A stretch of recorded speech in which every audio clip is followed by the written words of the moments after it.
स्वागत है आप सभी का नालंदा यूनिवर्स 77 पर। कैसे हैं आप सब। आज हम बात करेंगे पार्ट नंबर 15 यानी भाग नंबर 15 मॉडर्न हिस्ट्री आधुनिक भारत का। जैसा आप सभी को पता है कि आधुनिक भारत का एमसीक्यू इस समय यह सीरीज चल रहा है और यह बहुत ही ज़्यादा इंपॉर्टेंट सीरीज है। और जैसा कि मैं आप सभी से बार बार ये बात बता चुका हूँ कि हर एक एग्जाम के लिए यह सीरीज बहुत ही ज़्यादा इंपॉर्टेंट है। तो इस सीरीज को आप अंत तक जरूर देखिए और अपने दोस्तों के साथ यह वीडियो या सीरीज जरूर शेयर करिएगा। तो चलिए शुरू करते हैं आज का वीडियो।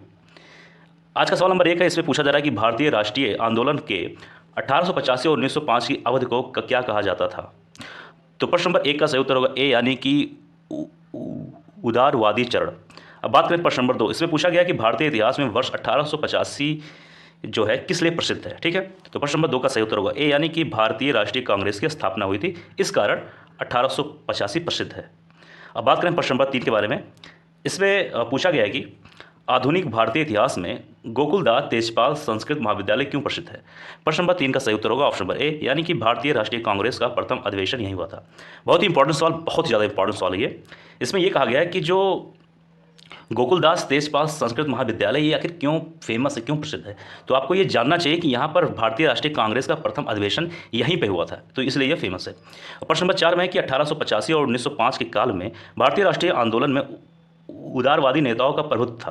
उनके आंदोलन का मुख्य ढंग क्या था। तो भाई जहाँ शब्द इस्तेमाल किया गया है उदारवादी, तो कहीं ना कहीं इनका जो कह सकते हैं काम होगा कहीं ना कहीं महात्मा गांधी के थिंकिंग की तरह, मतलब उनके जो सोच है विचारधारा है उसी से संबंधित होगा कहीं ना कहीं। तो बी का होगा, 4 का बी उत्तर होगा, मतलब संवैधानिक आंदोलन की तरह था, मतलब वहाँ पे कोई उग्रवाद चीज़ें, वायलेंस चीज़ें नहीं थी। अब बात करें प्रश्न नंबर 5 के बारे में। इसमें पूछा गया कि भारतीय राष्ट्रीय कांग्रेस की पहली बैठक किस शहर में हुई थी। 5 का सही उत्तर होगा बी यानी कि बम्बई। बात करें प्रश्न नंबर 6 के बारे में। इसमें पूछा गया कि निम्नलिखित कांग्रेसी नेताओं में से किसको भारत का महान वृद्ध, इस शब्द को ध्यान दीजिएगा, महान वृद्ध यानी कि grand old man of India कहा जाता है। तो प्रश्न नंबर 6 का सही उत्तर होगा सी यानी कि दादा भाई नौरोजी। अब आगे बढ़ते हैं प्रश्न नंबर 7 की तरफ। इससे पूछा गया है कि किस गवर्नर जनरल के कार्यकाल के दौरान भारतीय राष्ट्रीय कांग्रेस बनी थी। तो प्रश्न नंबर 7 का सही उत्तर होगा सी यानी कि लॉर्ड डर्फिन। प्रश्न नंबर 8 में है कि भारतीय विश्वविद्यालय अधिनियम 1904 किस वायसराय के काल में पारित किया गया था। प्रश्न नंबर 8 का सही उत्तर होगा बी यानी कि लॉर्ड कर्जन। प्रश्न नंबर 9 में है कि भारतीय सिविल सेवा यानी कि आईसीएस में चुने गए पहले भारतीय का नाम क्या था। बहुत इंपॉर्टेंट सवाल है, बहुत ही ज़्यादा, ये कई बार एग्जामों में ये पूछा जा चुका है। तो सही उत्तर होगा ए यानी कि सत्येंद्र नाथ टैगोर। अब बात करें प्रश्न नंबर 10 के बारे में। इसमें कहा गया है कि इंडियन नेशनल कांग्रेस के संस्थापक कौन थे। तो प्रश्न नंबर 10 का सही उत्तर होगा सी यानी कि एलन ऑक्टेवियन ह्यूम। ठीक है, अब बात करें प्रश्न नंबर 11 के बारे में। इससे पूछा गया है कि हर्मिट ऑफ शिमला किसे कहा जाता है। तो प्रश्न नंबर 11 का सही उत्तर होगा ऑप्शन नंबर सी यानी कि A.O. ह्यूम। और प्रश्न नंबर 12 में है कि वह कौन सा प्रथम भारतीय था जो ब्रिटिश संसद के लिए निर्वाचित हुआ। तो प्रश्न नंबर 12 का सही उत्तर होगा ऑप्शन नंबर सी यानी कि दादा भाई नौरोजी। अब बात करें प्रश्न नंबर 13 के बारे में। इसमें यह पूछा गया है कि निम्नलिखित कथनों पर आपको विचार करना है। ठीक है, ये दादा भाई नौरोजी से संबंधित है। तो इसमें आपके सामने 3 पॉइंट दिए गए हैं। सबसे पहले पॉइंट नंबर 1 में कहा जा रहा है कि 3 बार राष्ट्रीय कांग्रेस के अध्यक्ष चुने गए। ये यहाँ पर दादा भाई नौरोजी के बारे में बात किया जा रहा है। तो पहला पॉइंट ये है। दूसरा पॉइंट है कि poverty and un-British rule in India, मतलब कि poverty and un-British rule in India नाम पुस्तक की रचना क्या इन्होंने की। पॉइंट नंबर 3 में है कि नेशनल सोशल कॉन्फ्रेंस की स्थापना, इन कथनों में से कौन सा कथन सही है। देखिए यहाँ पे पूछा गया है कि नेशनल सोशल कॉन्फ्रेंस की स्थापना इन्होंने की, या फिर poverty and un-British rule India नामक पुस्तक इन्होंने लिखी, या फिर 3 बार राष्ट्रीय कांग्रेस के अध्यक्ष थे। तो कुछ तो सही होगा इसमें से। तो प्रश्न नंबर 13 का सही उत्तर होगा ऑप्शन नंबर बी यानी कि 1, 2, केवल पहला सही और दूसरा सही है, तीसरा गलत है। ठीक है, अब आगे बढ़ते हैं प्रश्न नंबर 14 की तरफ। इसमें कहा गया है कि भारतीय राष्ट्रीय कांग्रेस प्रथम अधिवेशन लगभग आखिरी समय पर पूना से बंबई स्थानांतरित किया गया, क्योंकि इसके पीछे क्या कारण था। तो इसका सही उत्तर होगा डी। एक मिनट, इसका सही उत्तर होगा ऑप्शन नंबर डी यानी कि पूना में हैजा फैलने के कारण संयोजक कांग्रेस के प्रथम अधिवेशन का स्थान पूना से बंबई बदलने पर विवश हुआ। इसका मतलब क्या हुआ कि सबसे पहले उनका प्लान था कि पूना में सबसे पहला अधिवेशन किया जाए, लेकिन वहाँ पर फैला हुआ था हैजा, इसके कारण पूना से शिफ्ट होकर सब चले गए बंबई।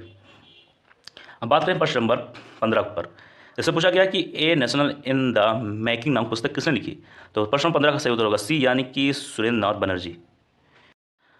बात करें प्रश्न नंबर 16 के बारे में। इसमें कहा गया है कि 19वीं सदी के अंतिम चतुर्थांश में वह कौन सा तत्व था जिसने भारत में एक समान राष्ट्रीय दृष्टिकोण के उत्थान में एक महत्वपूर्ण भूमिका निभाई? प्रश्न नंबर 16 का सही उत्तर होगा ऑप्शन नंबर डी, यानी कि उपयुक्त सभी। ये तीनों पॉइंट सही हैं। आइए देखते हैं कि पॉइंट नंबर 1 में, बी में, सी में क्या है। तो पॉइंट नंबर ए में है कि देश के प्रशासनिक एवं आर्थिक एकीकरण। 2 में है पश्चात विचार हुआ शिक्षा। सी में है प्रेस एवं साहित्य की भूमिका एवं भारतीय अतीत का पुनः अन्वेषण। अब बात करें प्रश्न नंबर 17 की ओर। इसमें कहा गया कि 1885 में भारतीय राष्ट्रीय कांग्रेस की स्थापना के पीछे कुछ तत्कालिक कारण थे। निम्नलिखित में से कौन सा कारण उसमें से शामिल नहीं है? बहुत ही पेचीदा सवाल है। अगर आप इस सवाल को सही ढंग से नहीं पढ़ेंगे तो आप कंफ्यूज हो जाएंगे इस सवाल में। ध्यान से सुनिए। इससे पूछा गया है सबसे पहले तत्कालिक कारण। ये तो हो गया एक सवाल। एक सवाल इसमें और है कि निम्नलिखित में से कौन सा कारण जो है शामिल नहीं है। तो ये आपका 2 सवाल है। तो अगर ये आप सही से नहीं पढ़ेंगे तो गलत होने का चांस ज़्यादा है। तो इससे वैसे फिलहाल इसका उत्तर होगा बी, यानी कि 1870-80 का द्वितीय एंग्लो अफगान युद्ध। ठीक है। अब बात करें प्रश्न नंबर 18 के बारे में। इसमें कहा गया है कि किस ब्रिटिश वायसराय ने 1880 के दशक के प्रारंभ में विदेशी शासन के विरुद्ध भारतीय असंतोष को बढ़ाने में महत्वपूर्ण भूमिका निभाई थी? 18 का सही उत्तर होगा बी, यानी कि लिटन। बात करें प्रश्न नंबर 19 के बारे में। इसमें कहा गया है कि लिटन द्वारा प्रस्तावित वैधानिक जनपद सेवा यानी कि स्टैट्यूटरी सिविल सर्विस, जिसके तहत परीक्षा की आयु 21 वर्ष से 19 वर्ष कर दी गई, ये कब लागू हुआ? प्रश्न नंबर 19 का सही उत्तर होगा बी, यानी कि 1878 में। अब आगे बढ़ते हैं प्रश्न नंबर 20 की तरफ। इसमें कहा गया है कि एल्बर्ट बिल विवाद किस वायसराय के कार्यकाल में उभरा था? तो प्रश्न नंबर 20 का सही उत्तर होगा ए, यानी कि रिपन। अब बढ़ते हैं प्रश्न नंबर 21 की तरफ। इसमें यह कहा गया है कि भारतीय संघ यानी कि इंडियन एसोसिएशन के संस्थापक कौन थे? तो प्रश्न नंबर 21 का सही उत्तर होगा डी, यानी कि सुरेंद्र नाथ बनर्जी। प्रश्न नंबर 22 में है कि भारतीय राष्ट्रीय कांग्रेस की अध्यक्षता किसने की? तो प्रश्न नंबर 22 का सही उत्तर होगा ऑप्शन नंबर सी, यानी कि दादा भाई नौरोजी। अब देखिए, दादा भाई नौरोजी से संबंधित काफ़ी ज़्यादा सवाल आ चुके हैं अभी तक भी। 22 सवाल तक कम से कम मुझे लगता है कि कम से कम 4 सवाल से 5 सवाल दादा भाई नौरोजी से संबंधित आ चुके हैं। अब बात करें प्रश्न नंबर 23 के बारे में। इसमें कहा गया कि भारतीय राष्ट्रीय कांग्रेस में निम्न में से किसको नरम दलीय नेता के तौर पर नहीं जाना जाता था? ऐसे शब्दों पे मैं बार बार कहता हूँ, आपको ठहर जाना है, जल्दबाजी नहीं करना है। जिस भी सवाल में नहीं शब्द का इस्तेमाल किया जाए वहाँ पर आपको ठहर जाना है और सवाल को ध्यानपूर्वक आपको पढ़ना है। तो प्रश्न नंबर 23 का सही उत्तर होगा ए, यानी कि बाल गंगाधर तिलक। अब आगे बढ़ते हैं प्रश्न नंबर 24 से 26 की तरफ आते हैं। तो प्रश्न नंबर 24 में है कि भारतीय राष्ट्रीय कांग्रेस की स्थापना किस वर्ष हुई? तो काफ़ी आसान है, इसके बारे में हम बात कर चुके हैं। तो प्रश्न नंबर 24 का सही उत्तर होगा सी, यानी कि 1885। अब ये किसके द्वारा की गई, इसका उत्तर आप सभी को देना है क्योंकि हम बात कर चुके हैं। बात करें प्रश्न नंबर 25 के बारे में। इसमें कहा गया है कि निम्न में से कौन नरमपंथियों में नहीं था? फिर से नहीं का इस्तेमाल किया गया है, आपको 1 मिनट ठहर जाना फिर उत्तर देना है। तो सवाल नंबर 25 का सही उत्तर होगा बी, यानी कि बाल गंगाधर तिलक। ये नरमपंथियों में नहीं थे, ये थे गर्मपंथियों में। यानी कि जब बाल गंगाधर तिलक नहीं होगा तो इसका मतलब ए, सी, डी जो उत्तर है, मतलब ऑप्शन है, ये नरमपंथियों में शामिल थे। अब बात करें प्रश्न नंबर 26 की तरफ। इसमें कहा गया है कि 1 मिनट 26 में कहा गया है कि भारतीय राष्ट्रीय कांग्रेस के संस्थापक कौन थे? मतलब संस्थापक थे एक, तो जो संस्थापक थे उस समय भारतीय राष्ट्रीय कांग्रेस के, वो क्या थे, उनकी पोस्ट क्या थी? ठीक है, ये आपको जानना है। तो 26 का सही उत्तर होगा ए, यानी कि असैनिक सेवक थे। अब बढ़ते हैं प्रश्न नंबर 27 की तरफ। इसमें कहा गया कि अधिकतर नरमपंथी नेता थे। जो ज़्यादातर नरमपंथी नेता थे वो किस क्षेत्र से संबंधित थे, वह किस क्षेत्र से अपना ताल्लुक रखते थे? तो 27 का सही उत्तर होगा बी, यानी कि शहरी क्षेत्रों से थे। जो ज़्यादातर नेता थे वो शहरी क्षेत्रों से संबंध रखते थे। अब बात करें प्रश्न नंबर 28 की ओर। तो इसमें यह पूछा गया है कि 1905 में बंगाल विभाजन किस वायसराय ने किया? बहुत ही अच्छा सवाल है। तो 28 का सही उत्तर होगा बी, यानी कि लॉर्ड कर्जन। अब बात करें प्रश्न नंबर 29 के बारे में। इसमें कहा गया कि निम्नलिखित को उनके संगठन के आधार पर क्रमवार आपको सजाना है। सबसे पहले कौन, फिर उसके बाद कौन, फिर उसके बाद कौन। यहाँ पे आपके सामने 4 पॉइंट है। सबसे पहला है बॉम्बे एसोसिएशन, फिर है मद्रास, 1 मिनट, महाजन, 1 मिनट, फिर है मद्रास महाजन सभा, फिर है इंडियन एसोसिएशन, फिर है इंडियन लीग। तो सबसे पहले, फिर उसके बाद कौन सा, उसके बाद क्या, ये आपको इस तरीके से लगाना है। पहले उत्तर जानते हैं। उत्तर होगा सी, यानी कि 1, 3, 4। सबसे पहले ये होगा, फिर 3 है ना, फिर ये होगा, यानी ये 2 नंबर पे आएगा, फिर 4 ना, फिर 4 आएगा 3 नंबर पे, फिर 2 आएगा 4 नंबर पे। ठीक है, उत्तर ये होगा सी। अब आगे बढ़ते हैं प्रश्न नंबर 30 के और। इसे पूछा गया कि भारतीय राष्ट्रीय कांग्रेस का प्रथम मुस्लिम प्रेसिडेंट कौन था? तो 30 का सही उत्तर होगा ऑप्शन नंबर डी, यानी कि बदरुद्दीन तैयब जी। अब बात करें प्रश्न नंबर 31 की ओर। इससे पूछा गया कि ब्रिटिश हाउस ऑफ कॉमन्स का चुनाव जो था, जिस प्रथम भारतीय ने लड़ा वह कौन था? तो प्रश्न नंबर 31 का सही उत्तर होगा ऑप्शन नंबर ए, यानी कि दादा भाई नौरोजी। अब बढ़ते हैं प्रश्न नंबर 32 की तरफ। इसमें यह कहा गया है कि किसने कहा था कांग्रेस पतन के लिए लड़खड़ा रही है? मेरी सबसे बड़ी अभिलाषा जब तक मैं भारत में हूँ, कांग्रेस की शांतिपूर्ण समाप्ति में सहयोग करना है। तो प्रश्न नंबर 32 का सही उत्तर होगा बी, यानी कि लॉर्ड कर्जन ने ये बात कही थी। अब बढ़ते हैं प्रश्न नंबर 33 की तरफ। एक मिनट।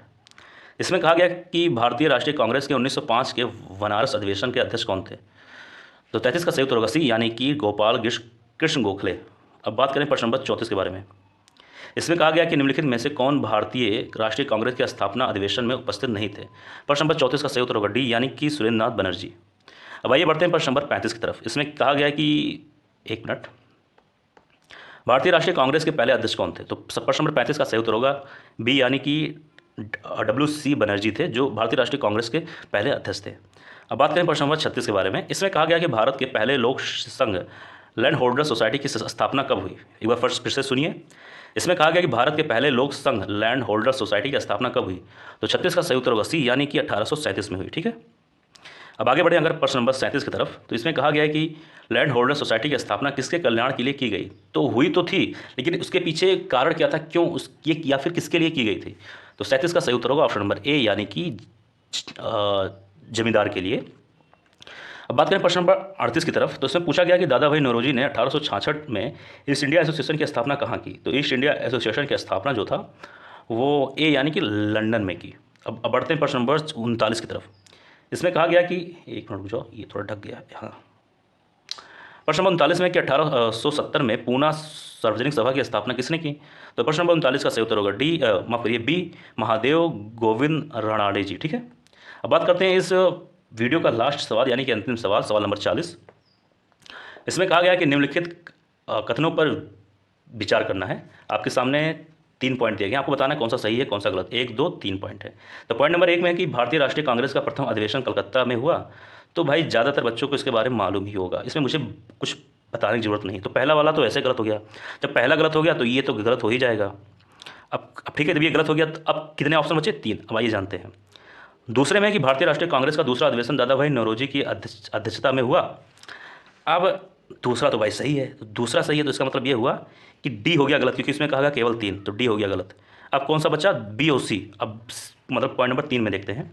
भारतीय राष्ट्रीय कांग्रेस तथा मुस्लिम लीग दोनों ने लखनऊ में 1916 में अधिवेशन किया तथा लखनऊ समझौता संपन्न हुआ।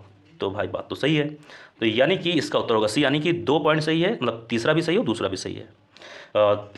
तो दोस्तों ये था आज का वीडियो। मुझे उम्मीद है यह वीडियो आप सभी को पसंद आया होगा और आपने हमारे पिछली वीडियो यानी कि भाग नंबर 1 से लेकर भाग नंबर 14 तक की वीडियो देखी होंगी और आपको पसंद आया होगा। आपको कोई भी दिक्कत हो, कोई भी डाउट हो, कोई भी परेशानी हो, आप हमारे कमेंट बॉक्स में लिखिए, आपको उस कमी उस चीज़ का निवारण किया जाएगा। तो मिलते हैं किसी और वीडियो में। आप स्वस्थ रहें, अच्छे रहें, खुश रहें। जय हिंद, जय भारत।